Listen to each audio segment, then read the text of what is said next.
ಬಹುಕೋಟಿ ಬಿಟ್ ಕಾಯಿನ್ ಹಗರಣದಲ್ಲಿ big shock ನಲ್ಪಾಡ್ಗೆ ವಿಶೇಷ ಕಾರ್ಯಕ್ರಮಕ್ಕೆ ಸ್ವಾಗತ. ನಾನು ಕುಸುಮಾ ಶೆಟ್ಟಿ. ಮೊಹಮ್ಮದ್ ನಲ್ಪಾಡ್ ಕರ್ನಾಟಕ ರಾಜ್ಯದ ಯುವ ಕಾಂಗ್ರೆಸ್ ಅಧ್ಯಕ್ಷ. ಅವ್ರ ತಂದೆ ಹೆನ್ಯ ಹ್ಯಾರಿಸ್ ಶಾಂತಿನಗರದ ಶಾಸಕರು, ಬಿಡಿ ಅಧ್ಯಕ್ಷರು. ಇವರಲ್ಲಿ ಈ ಒಂದು ಬಿಟ್ಕಾಯಿನ್ ಹಗರಣಕ್ಕೆ ಸಂಬಂಧಪಟ್ಟಂತೆ 2017 ಮತ್ತು 2018 ಇಂಟರ್ನ್ಯಾಷನಲ್ ಕ್ರಿಪ್ಟೋ ಎಕ್ಸ್ಚೇಂಜ್ ಅದನ್ನು ಹ್ಯಾಕ್ ಮಾಡಿದಂತಹ ಆರೋಪದ ಮೇಲೆ ಹ್ಯಾಕರ್ ಆದಂತಹ ಶ್ರೀಕೃಷ್ಣ ರಮೇಶ್ ಅಲಿಯಾಸ್ ಶ್ರೀಕಿಯನ್ನು ಬಂಧನಕ್ಕೆ ಒಳಪಡಿಸಿದ್ರು, ವಿಚಾರಣೆಯನ್ನು ಕೂಡ ಮಾಡಿದ್ರು.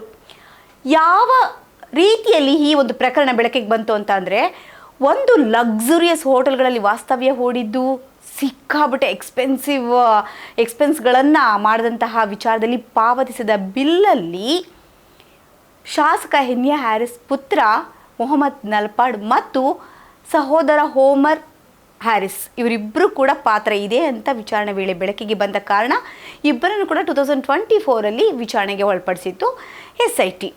ಇನ್ನು ಆ ಸಮಯದಲ್ಲಿ 2017 ಮತ್ತು 2018 ಇಂಟರ್ನ್ಯಾಷನಲ್ ಏನು ಕ್ರಿಪ್ಟೋ ಎಕ್ಸ್ಚೇಂಜ್ ಮಾಡುವಂಥ ಇದರಲ್ಲಿ ಕ್ರಿಪ್ಟೋ ಕಾಯಿನ್ಗಳನ್ನು ದುರ್ಬಳಕೆ ಮಿಸ್ಯೂಸ್ ಮಾಡಿಕೊಂಡು ಅದನ್ನು ಸುಮಾರು 60 ಬಿಟ್ ಕಾಯಿನ್ಗಳನ್ನ ತೆಗೆದುಕೊಂಡು ಅದನ್ನು ಕನ್ವರ್ಷನ್ ಮಾಡಿ ಒಂದು 4 ಕೋಟಿ ದುಡ್ಡನ್ನು ಹೊಡೆದಿದ್ರು ಅಂತ ಒಂದು ಆರೋಪ ಕೇಳಿಬಂತು.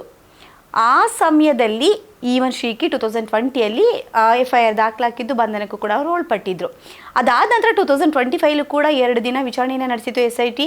ಸೊ ನಲ್ಪಾಡು ಮತ್ತು ಅವರ ತಮ್ಮನನ್ನು ಅವ್ರು 2 ದಿನನೂ ಕೂಡ ಅದನ್ನು ಎನ್ಕ್ವೈರಿಗೆ ಅವರು ಕೋಪ್ರೇಟ್ ಮಾಡಿದ್ರು. ಇದಾದ ನಂತರ ಮತ್ತೆ ಈ ದಿನ ಏಪ್ರಿಲ್ 20, 2026 ಈ ಸಮಯದಲ್ಲಿ ಅಶೋಕನಗರದಲ್ಲಿರುವಂತಹ ಹೆನ್ಯ ಹ್ಯಾರಿಸ್ ಮನೆ ಮತ್ತು ಮೊಹಮ್ಮದ್ ನಲ್ಪಾಡ್ ಮನೆ ಜಾರಿ ನಿರ್ದೇಶನಾಲಯ ದಾಳಿ ಮಾಡಿದೆ. ಯಾವ ವಿಚಾರಕ್ಕೆ? 10 ಲಕ್ಷ ಟ್ರಾನ್ಸಾಕ್ಷನ್ ಆಗಿದೆ, ಎಲ್ಲಿಂದ ಬಂತು, ಹೇಗೆ ಬಂತು, ಈ ಕ್ರಿಪ್ಟೋ ಕರೆನ್ಸಿಯಿಂದ ಶುರುವಾದಂತಹ ಈ ಒಂದು ಸ್ಕ್ಯಾಮ್ ಎಲ್ಲಿ ಬಳಕೆ ಆಗಿದೆ, ಯಾರಿಂದ ಬಳಕೆ ಆಗಿದೆ, ಮತ್ತು ಯಾರ್ಯಾರ ಒಂದು ಇನ್ಫ್ಲೂಯೆನ್ಷಿಯಲ್ ಪೀಪಲ್ ಇನ್ವಾಲ್ವ್ಮೆಂಟ್ ಇದೆ ಇದರಲ್ಲಿ ಅಂತ ವಿಚಾರಣೆಗೋಸ್ಕರ ಇವತ್ತು ಈ ದಾಳಿನ ಮಾಡಿದೆ. ಹಾಗಾದರೆ ಏನಿದು ಬಿಟ್ ಕಾಯಿನ್ ಸ್ಕ್ಯಾಮ್ ಅಂತ ಯೋಚನೆ ಮಾಡ್ತಾ ಇರ್ತೀರಾ. ಬಿಟ್ ಕಾಯಿನ್ ಅಂದರೆ ಇದೊಂಥರ ಡಿಜಿಟಲ್ ಕರೆನ್ಸಿ ಇದ್ದಾಗೆ, ಅಂದರೆ ಆನ್ಲೈನ್ ಮನಿ. ಓಕೆ, ಸೊ ಒಂದು ಬ್ಯಾಂಕ್ ಇದಕ್ಕೆ ಅವಶ್ಯಕತೆನೇ ಇಲ್ಲ. ಬ್ಯಾಂಕ್ ಇಲ್ಲದೆ ನೀವು ಟ್ರಾನ್ಸ್ಫರ್ಗಳನ್ನ ಮಾಡಬಹುದು, ಮನಿ ಟ್ರಾನ್ಸ್ಫರ್ ಮಾಡಬಹುದು. ಸೊ ಹಾಗಾಗಿ ಇದೊಂಥರ ಈ ಒಂದು ಟ್ರಾನ್ಸಾಕ್ಷನ್ನ ಟ್ರೇಸ್ ಮಾಡೋದು ಕಷ್ಟ. ಹಾಗಾಗಿ ಇದು ಒಂದು ಆನ್ಲೈನ್ ಮನಿ ಒಂದು ಟ್ರೇಡಿಂಗನ್ನು ತುಂಬ ಜನ ಅದನ್ನು ಇಟ್ಕೊಳ್ತಾರೆ. ಸೊ ಯಾಕಂದರೆ ಇದರಲ್ಲಿ ಮಾಮೂಲಿ ಬ್ಯಾಂಕ್ ವ್ಯವಹಾರ ಥರ ಯಾವುದೇ ರೀತಿಯಾದಂಥ ಟ್ರಾನ್ಸಾಕ್ಷನ್ ಟ್ರೇಸ್ ಮಾಡಿಕೊಂಡು ಕೂರೋದಕ್ಕಾಗಲ್ಲ. ನಾನು ದುಡ್ಡು ಕಳ್ಕೊಂಡೆ, ನಾನು ದುಡ್ಡು ಇನ್ವೆಸ್ಟ್ ಮಾಡಿದೆ, ಇದಕ್ಕಿಷ್ಟು ಪ್ರೂಫ್ ಅಂತ ನಾನು ತೋರಿಸ್ಕೊಳ್ಳೋದಕ್ಕೆ ಅಥವಾ ಕೇಳೋದಕ್ಕೂ ಕೂಡ ಯಾವುದೇ ರೀತಿ ಅದನ್ನು ಟ್ರಾನ್ಸಾಕ್ಷನ್ ಟ್ರೇಸ್ ಮಾಡೋದಕ್ಕೆ ಕಷ್ಟ. ಸೊ ಹಾಗಾಗಿ ಇದು ಆನ್ಲೈನ್ ಮನಿ, ಇದೊಂಥರ ಡಿಜಿಟಲ್ ಕರೆನ್ಸಿ ಇದ್ದಾಗೆ ಬಿಟ್ ಕಾಯಿನ್ ಅನ್ನೋದು. ಇನ್ನು ಯಾವ ರೀತಿ ಮಾಡ್ತಾರೆ ಅಂತ ಅಂದರೆ, ಫಸ್ಟು ಅಂದರೆ ಕಸ್ಟಮರ್ಸ್ಗೆ ಯಾವ ರೀತಿ ಯಾಮಾರಿಸ್ತಾರೆ ಅಂತಂದರೆ, 10,000 ರೂಪಾಯಿ ನೀವು ಹಾಕ್ತೀರಾ ಅಂತ ಇಟ್ಕೊಳ್ಳಿ, 1 ಲಕ್ಷ ರೂಪಾಯಿ ಸಿಗುತ್ತೆ ಅಂತ ಹೇಳ್ತಾರೆ. ನೀವು 10,000 ರುಪೀಸ್ ಹಾಕಿದಾಗ 1:10 ನಿಮಗೆ ಪ್ರಾಫಿಟ್ ಇದೆ ಅಂದರೆ ಯಾರು ತಾನೇ ನಂಬೋದಿಲ್ಲ. ಸೊ 10,000 ರುಪೀಸ್ ಇನ್ವೆಸ್ಟ್ ಮಾಡಿ 1 ಲಕ್ಷ ರೂಪಾಯಿನ ಪಡ್ಕೊಳ್ಳೋ ಅಂಥ ಒಂದು ಆಸೆ ಎಲ್ರಿಗೂ ಇರುತ್ತೆ. ಸೊ ಇನ್ವೆಸ್ಟ್ ಮಾಡ್ತೀರಾ. ಅಂದರೆ ಒಂದು ಕಡೆ ಫೇಕ್ ವೆಬ್ಸೈಟ್ ಅದಕ್ಕೆ ಕುರಿತಾಗಿ ಫೇಕ್ ವೆಬ್ಸೈಟ್ ಅಥವಾ ಆ್ಯಪನ್ನು ತೋರಿಸ್ತಾರೆ ಸ್ಟಾರ್ಟಿಂಗಲ್ಲಿ.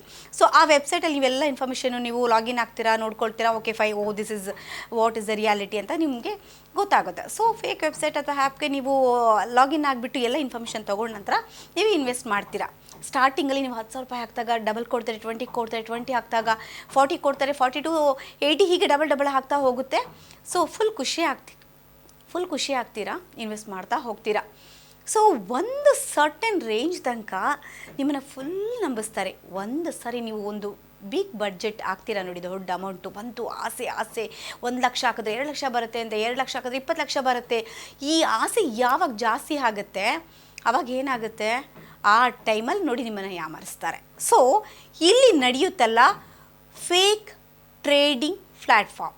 ಯಾವ ಥರ ಒಂದು ಪ್ಲ್ಯಾಟ್ಫಾರ್ಮ್ ಕ್ರಿಯೇಟ್ ಮಾಡ್ತಾರೆ ಅಂತ ಅಂದರೆ, ಒಂದು ನಕಲಿ ಕ್ರಿಪ್ಟೋ ಟ್ರೇಡಿಂಗ್ ಆ್ಯಪನ್ನು ಕ್ರಿಯೇಟ್ ಮಾಡಿಬಿಡ್ತಾರೆ.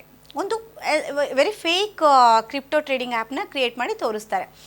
ಇನ್ನು ನೀವು ಅದಕ್ಕೆ ಅಕೌಂಟ್ನಲ್ಲಿ ಯಾವಾಗ ಫೇಕ್ ಪ್ರಾಫಿಟ್ನ ತೋರಿಸ್ತಾ ಹೋಗ್ತಾರೆ, ನೋಡಿ ಇಷ್ಟು ಬಂದಿದೆ, ಇವರಿಗೆ 10,000 ಇನ್ವೆಸ್ಟ್ ಮಾಡಿ 20,000 ಬಂತು, 20,000 ಇನ್ವೆಸ್ಟ್ ಮಾಡಿದವ್ರಿಗೆ 50,000 ಬಂತು ಅಂತ ಆ ಒಂದು ಪ್ರಾಫಿಟ್ ಲಾಭನ ತೋರಿಸ್ತಾ ಹೋಗ್ತಾರೆ. ಸೊ ಜನಗಳು ತುಂಬ ನಂಬ್ತಾರೆ. ಪ್ರಾಫಿಟನ್ನು ತೋರಿಸಿದ್ಮೇಲೆ ನೀವು ವಿಡ್ರಾಲ್ ಮಾಡಬೇಕು ಅಂತ ಹೋಗ್ತೀರಾ. ಹಬ್ಬ ನನಗೆ ಈಗ 10 ಲಕ್ಷ ರೂಪಾಯಿ ಬಂದಿದೆ, ಸಾಕು ನಾನು ವಿಡ್ರಾ ಮಾಡ್ಕೊಬಿಡೋಣ ಅಂತ. ನಿಮಗೆ ಸ್ಟಾರ್ಟಿಂಗಲ್ಲಿ 1 ಲಕ್ಷ, 2 ಲಕ್ಷ, 3 ಲಕ್ಷ ತನಕನೂ ಕೊಟ್ಟರು. ನೆಕ್ಸ್ಟ್ ನೀವು ತುಂಬ ಬಿಗ್ ಬಡ್ಜೆಟ್ ಅಮೌಂಟನ್ನು ವಿಡ್ರಾ ಮಾಡೋಕ್ಕೆ ಹೋಗ್ತೀರಾ, ಸಾಕು ವ್ಯತ್ಯಾಸ ಬೇಡ, ನನಗೆ ಖುಷಿಯಾಗಿದೆ ಅಂತ. ಆ ಟೈಮಲ್ಲಿ ನೋಡಿ ಶುರು ಮಾಡ್ತಾರೆ.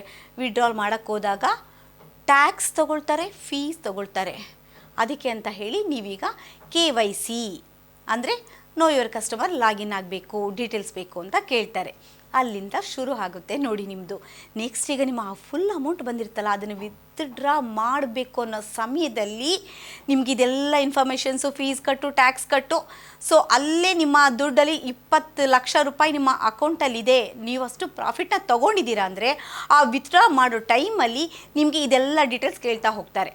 ಇನ್ನು ಈ ಬಿಟ್ಕಾಯಿನ್ ಸ್ಕ್ಯಾಮ್ ಯಾಕೆ ಜಾಸ್ತಿ ಆಗ್ತಾ ಇದೆ ಅಂತ ಯೋಚನೆ ಮಾಡೋದಾದರೆ ನೋಡಿ, ಒಂದು ಕಡೆ ಇದು ಅನೋನಿಮಿಟಿ ಇರುತ್ತೆ, ಅಂದರೆ ಗೌಪ್ಯತೆ ಇರುತ್ತೆ, ಅಂದರೆ ಯಾವುದೂ ಅಷ್ಟು ಬಹಿರಂಗವಾಗಿರೋದಿಲ್ಲ. ಆ್ಯಂಡ್ ಎರಡನೇದಾಗಿ ಹೇಳಬೇಕು ಅಂತಂದರೆ ಇರ್ರಿವರ್ಸಿಬಲ್ ಟ್ರಾನ್ಸಾಕ್ಷನ್ ಅಂತಂದರೆ ಹಣವನ್ನು ಹಿಂತಿರುಗಿಸೋದಕ್ಕಾಗೋದಿಲ್ಲ. ಒಂದು ಸರಿ ನೀವು ಕೊಟ್ಟ ಮೇಲೆ ಮುಗೀತು, ವಾಪಸ್ ಕೊಡೋದು ಬೇಡ ಅಂತ ತೆಗೆದುಕೊಳ್ಳೋದು, ಅದು ಯಾವುದೇ ರೀತಿ ಟ್ರಾನ್ಸಾಕ್ಷನ್ ಇರ್ರಿವರ್ಸಿಬಲ್ ಆಗಿರುತ್ತೆ, ಹಿಂತಿರುಗಿಸ್ಕೊಡೋದಕ್ಕಾಗಲ್ಲ. ಇನ್ನೊಂದು ಆ ರೆಗ್ಯುಲೇಷನ್ ಅನ್ನೋದು ಇದೆಯಲ್ಲ, ಈ ಒಂದು ಟ್ರಾನ್ಸಾಕ್ಷನಲ್ಲಿ ತುಂಬ ಕಡಿಮೆ ಇರುತ್ತೆ.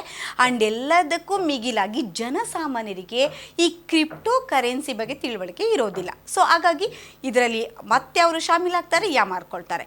ಸೊ ಇದಿಷ್ಟು ನಡೆಯುವಂತಹ ಸ್ಕ್ಯಾಮ್ಗಳು. ಈಗ ಇದೇ ರೀತಿಯಾದಂತಹ ಒಂದು ಸ್ಕ್ಯಾಮ್ ನಡೆದಿರೋದು ಶ್ರೀಕಿ ವಿಚಾರದಲ್ಲಿ.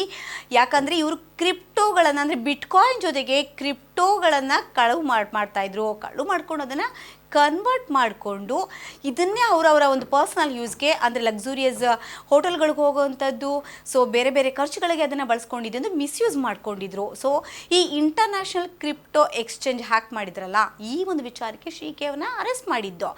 ಇವಾಗ ಇವರೆಲ್ಲ ಒಂದು ಖರ್ಚು ವೆಚ್ಚದಲ್ಲಿ ಇವರು ಶಾಮೀಲಾಗಿದ್ದಾರೆ, ಇವ್ರದ್ದು ಪಾತ್ರನೂ ಇದೆ ಅಂತ ಗೊತ್ತಾದ ಮೇಲೇ, ಇವರು ಬಾಯಿ ಬಿಟ್ಟ ಮೇಲೇ ಮೊಹಮ್ಮದ್ ನಲಪಾಡಿಗೆ ವಿಚಾರಣೆಗಳಿಗೆ 2025ರಲ್ಲಿ ಕರೆದಿದ್ರು, 24ರಲ್ಲಿ ಕರೆದಿದ್ರು, ಈಗ ಮತ್ತೆ 20ರಲ್ಲಿ ಇಡಿ ದಾಳಿನ ಮಾಡಿದೆ. ಸೊ ಈ ಸಮಯದಲ್ಲಿ ಯಾವ ರೀತಿ ಈ ಕ್ರಿಪ್ಟೋ ಕಳವು ಆಗಿದ್ರ ಬಗ್ಗೆ, ಸೊ ಇದರಲ್ಲಿ ಏನಾದರೂ ಮೊಹಮ್ಮದ್ ನಲಪಾಡ್ ಇದರಲ್ಲೂ ಕೂಡ ಅವರು ಪಾತ್ರ ಇದೆಯಾ ಅವ್ರದ್ದು, ಅವರು ಏನಾದರೂ ಇದರಲ್ಲಿ ಕ್ರಿಪ್ಟೋನ ಕಳವು ಮಾಡಿದ್ದಾರಾ, ಅಥವಾ ಅದನ್ನು ಕನ್ವರ್ಟ್ ಮಾಡಿಕೊಂಡು ಮಿಸ್ಯೂಸ್ ಮಾಡ್ಕೊಂಡಿದ್ದಾರಾ, ಎಷ್ಟು ಕೋಟಿ ಅವರು ಪಡ್ಕೊಂಡಿದ್ದಾರೆ, ಸೊ ಇದೆಲ್ಲವೂ ಕೂಡ ಇವಾಗ ಬಯಲು ಮಾಡಬೇಕಾಗಿದೆ. ಇಡಿ ದಾಳಿಯ ನಂತರ ಇಡಿ ದಾಳಿ ಮಾಡಿದೆ, ಇನ್ನು ಮುಂದೆ ಕಾದು ನೋಡೋಣ. ಸೊ ಇದರ ಒಂದು ವಿಚಾರಣೆಯ ಮೇಲೆ ಇವರಿಗೆ ಸಿಕ್ಕಂತಹ ದಾಖಲೆಗಳು ಏನನ್ನು ತೋರಿಸುತ್ತೆ, ಏನನ್ನು ಬಹಿರಂಗಪಡಿಸುತ್ತೆ ಅಂತ ಇದಿಷ್ಟನ್ನು ನಾವು ಇವಾಗ ಕಾದು ನೋಡಬೇಕಾಗಿರುವಂತಹ ವಿಚಾರ. ನೋಡ್ತಾ ಇರಿ ಸ್ಪೀಡ್ ನ್ಯೂಸ್ ಕನ್ನಡ, ಸುದ್ದಿ ನಿಮ್ಮದು, ವೇಗ ನಮ್ಮದು.